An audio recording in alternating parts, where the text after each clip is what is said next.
बिस्मिल्लाहिर्रहमानिर्रहीम अस्सलाम वालेकुम how students, I hope you'd be fine. Dreaming of the Dawn Wall हमने ये चैप्टर रीड कर लिया है, आपके साथ वर्ड मीनिंग्स भी शेयर कर दिए हैं, एक्सप्लेनेशन भी आपके साथ कवर कर चुकी हूँ।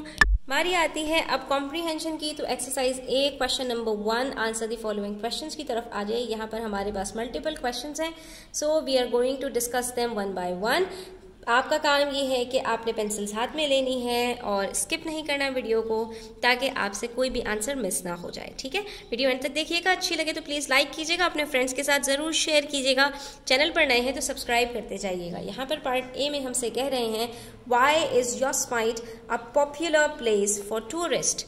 यहाँ पर हमसे पूछा जो जा रहा है वो ये है कि Yosemite popular place for tourist क्यों है, उसमें ऐसी क्या खास बात है कि टूरिस्ट वहाँ पर खिंचे चले आते हैं। तो फर्स्ट 2 पैराग्राफ्स के अंदर ही आपको इसकी शान नजर आ जाएगी कि योसेमाइट की इन्होंने क्या क्या तारीफें की हैं। Yosemite is a United Nations world heritage site that was first recognized as a significant place and protected by law in 1864.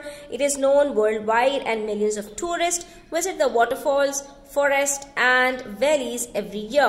It is a dream destination for rock climbers who wish to scale the valley walls. The awe-inspiring rock formations are incredible to see and many climbers long to visit and get up close to these towering granite giants. ठीक है, तो अब आपकी मर्जी है, आप इसके अंदर जितना चाहे लिखना चाहें लिख सकते हैं।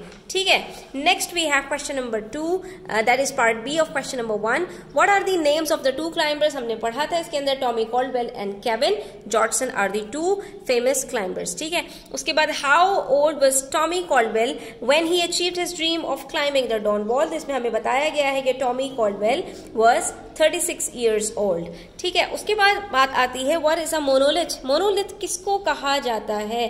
तो monolith is a single massive rock or stone। तो पार्ट ए से लेकर डी तक ये मैंने आपके पास आंसर्स यहाँ पर लिख दिए हैं, आप स्क्रीनशॉट ले लीजिए और अपने पास नोट डाउन कर लीजिए। Next we have part A which says what do we learn about EI Capitan. ये हमसे पूछ रहे हैं कि EI कैपिटन के बारे में हम क्या जानते हैं, हमें क्या बताया गया है।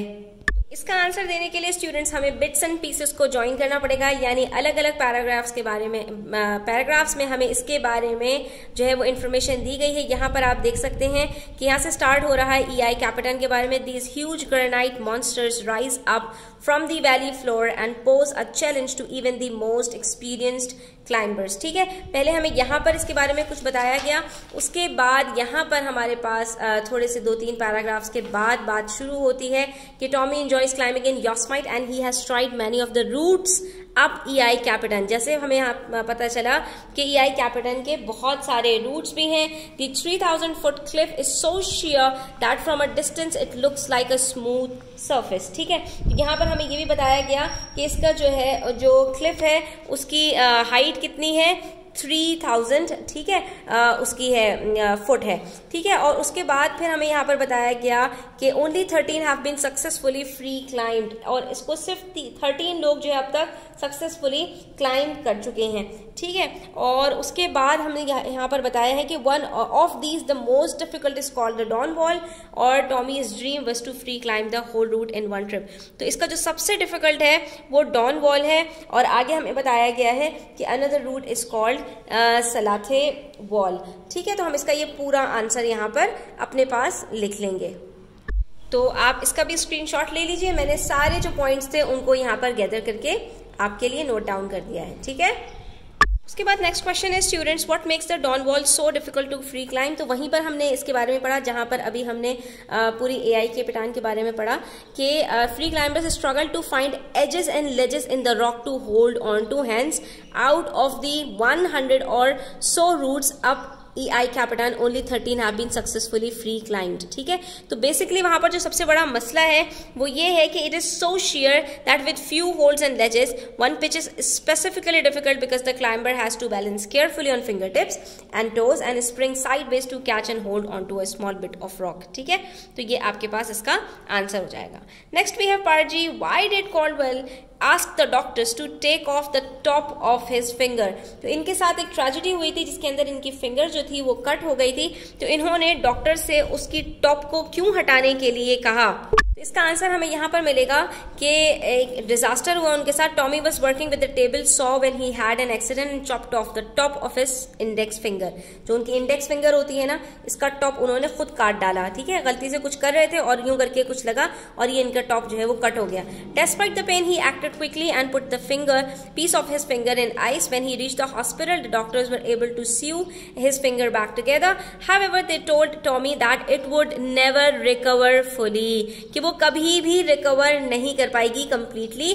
तो Tommy knew that having 9 fingers was a serious problem for a professional climber, but he also knew that he would not be able to climb well if one of his fingers could not grip properly. तो ये reason था जिसकी वजह से he asked the doctors to remove the tip and with his father worked on making his hands stronger than ever before. इसी वजह से उन्होंने डॉक्टर्स से पूछा था कि भाई मैं अपनी ये जो फिंगर की टिप है इसको हटा दूं, तो क्या ये मेरे लिए पॉसिबल है या नहीं। तो ये पार्ट एफ और जी आप नोट डाउन कर लीजिए। और पार्ट जी के अंदर हमने लिख दिया कि Caldwell asked the doctors to take off the top of his finger because after an accident they said it would never fully recover. He knew that he would not be able to climb properly if one of his fingers could not grip well. ये वजह थी कि इन्होंने doctor से अपनी tip हटाने का कहा। Next we have part H, जिसमें हमसे कह रहे हैं what skills do you need to be a successful climber. एक सक्सेसफुल क्लाइंबर बनने के लिए you have to be fit and strong and flexible and agile, ठीक है। और इसके अलावा you must be able to endure pain and physical hardship while keeping calm and focused. आपको जो है वो पैनिक नहीं होना, आपको परेशान नहीं होना, स्ट्रांग भी होना चाहिए मेंटली भी और फिजिकली भी, यानी आपकी बॉडी भी स्ट्रांग हो और आप मेंटली भी स्ट्रांग हो, थोड़ी थोड़ी सी बातों पर परेशान ना हो जाते हो, वरना आप एक सक्सेसफुल क्लाइंबर नहीं बन सकते।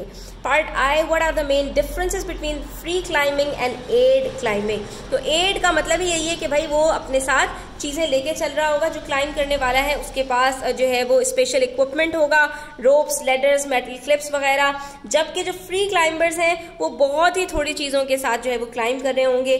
ज्यादा से ज्यादा उनके पास सेफ्टी रोप होती है जो अटैच होती है below them to save them if they fall off. तो हम यहाँ पर यही मेंशन कर देंगे कि aid climbers use special equipment such as ropes, ladders, metal clips and belays to help them climb, ठीक है। Free climbers use very little equipment, preferring to only use the body to work out a route up और across the rock face, ठीक है।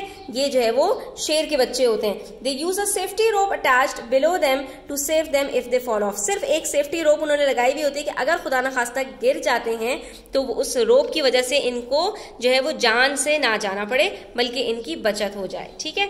उसके बाद part जे है हमारे पास, last part है बिफोर द डिफिकल्ट वन, कि what part of speech is the phrase dealt with it head on, what does it mean. ये कौन सा पार्ट ऑफ स्पीच है? तो स्टूडेंट्स इसको कहते हैं एडवर्बियल फ्रेज, कि ये एक ऐसा फ्रेज है जो एज एन एडवर्ब यूज हो रहा है और इसका मतलब क्या है, इन अ डायरेक्ट वे, बिल्कुल जो है वो डायरेक्ट तरीके से।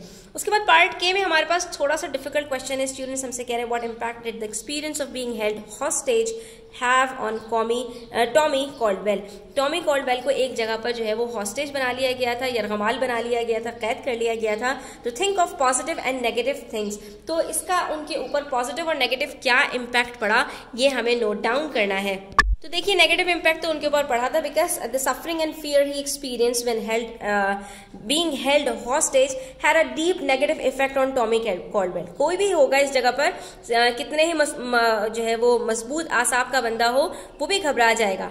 हाउएवर, फिर भी it also made him realize that if he could cope with being held hostage, where he coped with hunger, thirst and pain and remain calm when faced with danger or difficulty, then he could cope with anything. It made him mentally and physically stronger, which helped him become a better climber, ठीक है। तो इसकी वजह से जो मुसीबतें इन्होंने झेली ये बहुत ही मजबूत आसाब के इंसान बन गए और इनके लिए किसी भी मुसीबत से लड़ जाना, तकलीफ को जो है वो काबू कर लेना मुश्किल बात ना रही। इसी वजह से ये एक जो है वो बहुत ही सक्सेसफुल क्लाइंबर बन पाए। तो यहाँ पर हमारे ये क्वेश्चन आंसर्स कंप्लीट होते हैं। इंशाल्लाह हम नेक्स्ट वीडियोस के अंदर रेफरेंस टू कॉन्टेक्स्ट वगैरह भी करेंगे और दीगर इसकी एक्सरसाइजेस भी करेंगे। तो अगर आप चैनल पर नए हैं सब्सक्राइब करते जाइएगा, बेल आइकन प्रेस करते जाइएगा। अपना बहुत सारा ख्याल रखिएगा। अल्लाह हाफिज।